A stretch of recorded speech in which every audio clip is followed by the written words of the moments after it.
Okay guys, welcome back. We're here with another member video. This is Apex Archer, who submitted his video to be reviewed through Discord. So let's get into this game on Livefire. This is a game of Slayer. So straight away, when we're playing on Livefire, we want to be making sure that we're trying to get the sniper rifle. However, two things I want to point out that I recommend to this player instantly. Number one, your FOV looks really small. Like, we're talking like 70 or even default. Number two, I highly recommend you turn screen shake off because it's incredibly distracting. So much so that it gives me motion sickness. I like that you grab the snipe. I also feel like you could play with, if you go into the settings in game and you go into options, you can actually change the outline opacity of enemies as well. And that'll make enemies easier to see. The guy who was on the tower there was quite difficult to see. Nice that you know when to retreat. Do anticipate they are going to come behind you at this point though. I like how we're staying together and we're going for a power position on the map with the sniper rifle. This is a good call. And we should be looking over overshield. You can stand where you are now, and in the case that they are going for the overshield now, you should be stood here to shoot this guy. However, you do have a player who is ready to aim at you. But you can also take fire from the middle of the map as well, so you want to be really careful. I tend to stand on the back. If we just scroll back a little bit here. I like to stand here. And look over sort of like there's a little box. It's just a lot easier to stand there and not fully expose yourself to mid lane when you do that.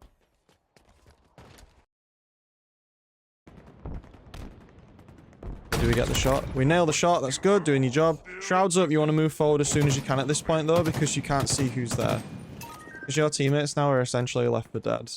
At this point. Oh my god, they managed to kill him. As we're in theatre, we don't have the kill feed, which can make it difficult to sort of understand the flow of the game sometimes, but that was a nice shot. So this is where I like to stand. This is what I was talking about here. Look how covered you are. You can just back off straight away. This is a really nice place to stand. I like how you're rotating away. I think your allies are going to maybe spawn B or mud area, but you just want to be careful as you run around the corner. Your pre-aim could have been a little bit better there, but the other player's gun skill wasn't great, so you got them. Oh, this field of view, it makes me feel like I can't see anything. This must be 75 or something. 78. Attempt at a flick shot there. Higher FOV would have made that easier. It feels like you're very jumpy on this FOV. Because your sensitivity, I'm assuming, is like a standard value. Getting rid of the box. So you are standing here, so it's a very good spot. Look mid lane. Great no scope. Good crosshair position on that one. We should be looking mid, though. You did game. Overshield's up soon. You actually... So here's a small mistake that could have potentially got you killed. Luckily it didn't because of where the game was. But when you're here and you're looking like this, you want to look over here for as long as you can until you don't need to anymore. So here, you turn, and then you leave like 1, 2, 3... 4 seconds before you moved away, so that was a very long time, and an enemy could have got you there. If there's a flanking enemy on bridge now, they would get you. But you are nailing these headshots. You are acting really well as an anchor for your team. You are covering people. You are trying to stop others from getting the overshield. We want to push up with the overshield though, so anchoring is good, but you also have to know when to move up. Because you haven't moved up, the enemies have had time to rotate onto you. They should be trying to cut you off here, but their team works a little slow, so they haven't. So there you wanted to rotate back to the team through Turbine, because that was your side of the map as your allies were on that side. We want to move away from here. Make sure we don't look for any fights when we're half shields. Going up to the tower again is a little predictable, and we know they're on B side, so you could have got crossfired there. Here's a nade. You should be asking yourself now, where are they all? We've got outlines, but in the game... You wouldn't know that. Another great shot.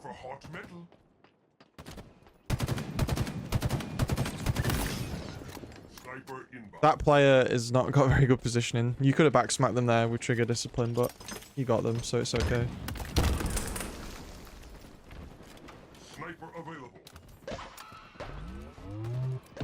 Okay, we're gonna go back to tower and hold top side here.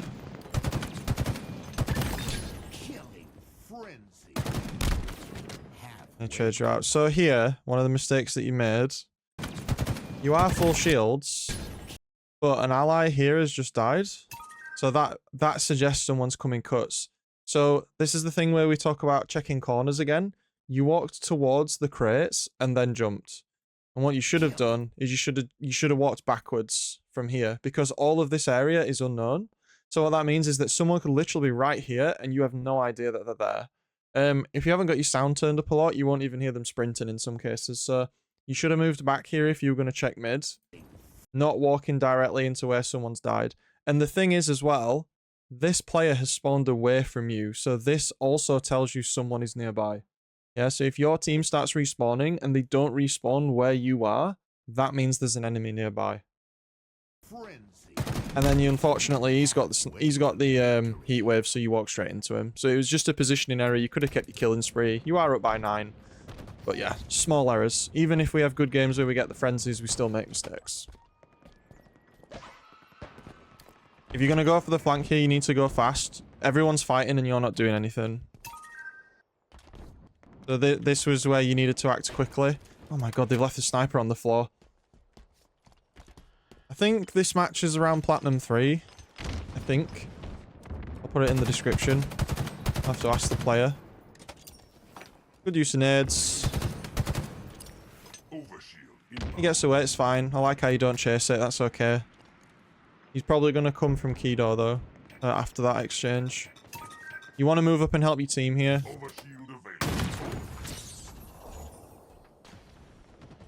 In that instance, how you would have moved up to help your team. If the other team gets the overshield, don't be afraid to go and grab the green gun. I know that this player has the sniper rifle, but if you lose overshield, just go get a plasma pistol straight underneath the tower. It's a really good counter. And in fact, in most cases, it will cancel out the overshield if you can just hang by where they're not expecting.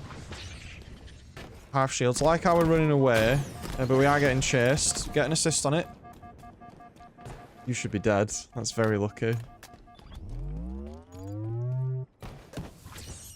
Moving to the other side of the map here when your allies are alive is risky, because fortunately for you, they spawned and went mid, but they could easily be wrapping around A right now. Someone could be wrapping behind you, and if they were a better player, they would have done that.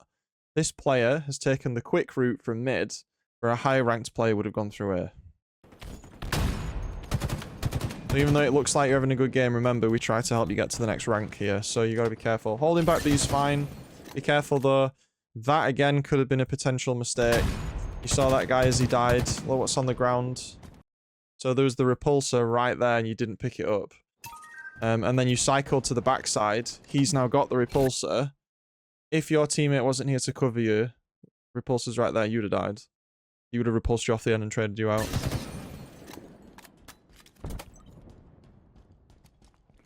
Again, people are firing their guns and dying, so we want to be looking. Again, just with the hasty positioning, there was no reason to go this way. You could have gone that way, and it would have been safer. You have to choose between speed or being safe. And speed is not always the right choice, especially at higher ranks. In Platinum, you will get away with it, but in Diamond and above, you will definitely not get away with it if you're not sure. You could have jumped and looked. You could have looked over this ledge here prior to running across.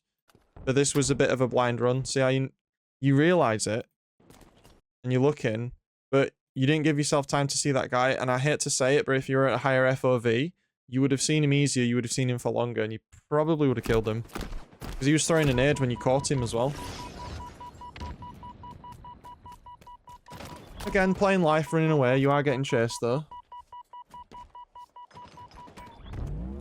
We need to make sure we check out this guy who's underneath. We can't just let him advance. Now we're getting collapsed on. Look, there we go.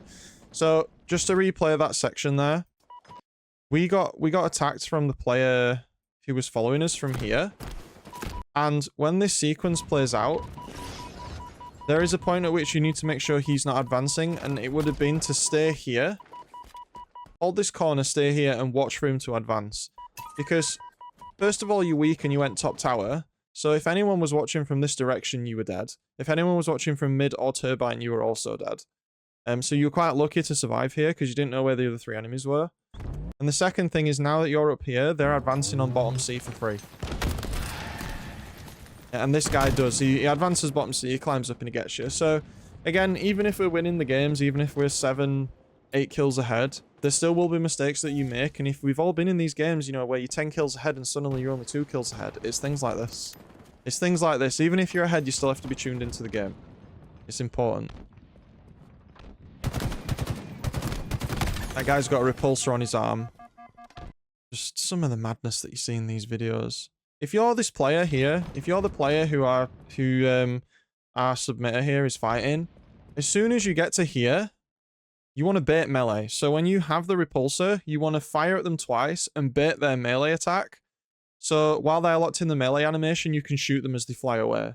And it's a guaranteed win. So at this point, this guy should have repulsed you away. But he just didn't go for it whatsoever. So always use equipment to its full extent. Don't just sit on equipment. It's as important as power weapons. You know, the thruster, the grapple, the repulsor, they're all really, really powerful if used correctly. You should always try to use them. Apart from the more obvious ones like the overshield and the camo and the quantum translocator. That's a nice rotation. You want to hold tower or hold box. Clear as you go. Team's held back. This is a bit of a lost cause. At this point, you want to wrap back and get the plasma pistol. You would have got rushed there. If that was me, I would have rushed you there. We want to get the plasma pistol. We want to use the full sandbox, I think is the term. Nice little escape. And you get a kill from it, my god. And an assist, wow.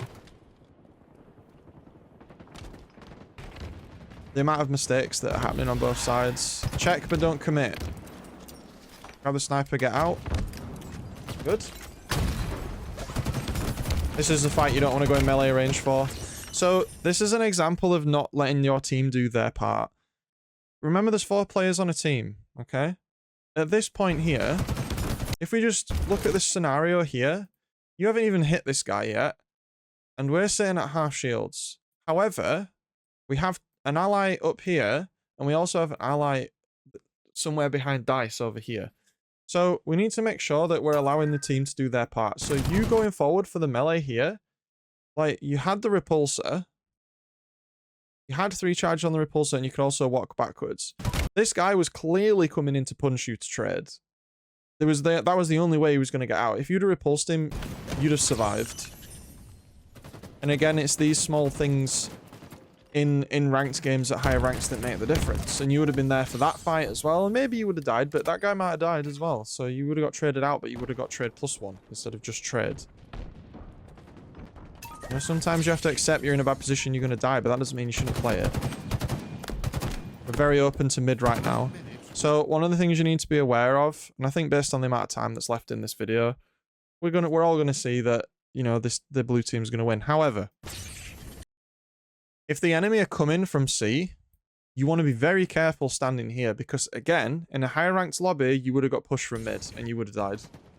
So here, this is just remind me as well, you need to change your weapon offsets to -100, 0, -100. I'll just change them all to -100. Look how much of the screen. There's a guy, there might be a guy here, indoor. You can't even see him. If he is. If you had offsets on, you'd be able to see him. But yeah, if they're coming from this direction, this is highly suggestive that someone may come from behind you.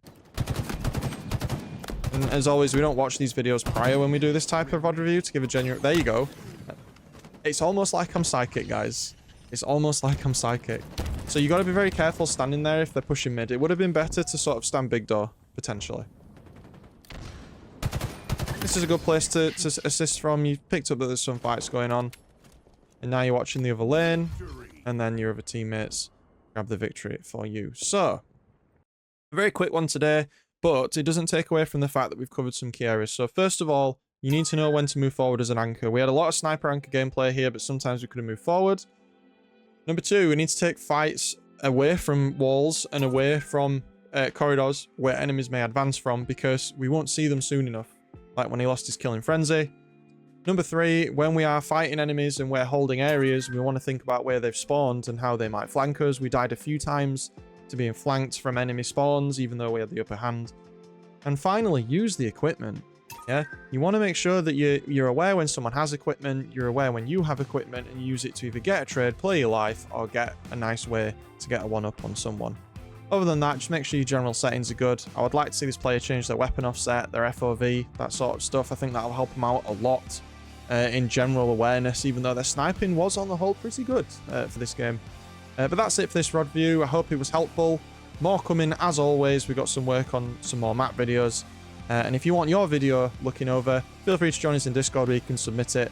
And remember, channel members do get to skip the queue. So this has been Vanadam, guys. Hope you enjoyed the video. See you later.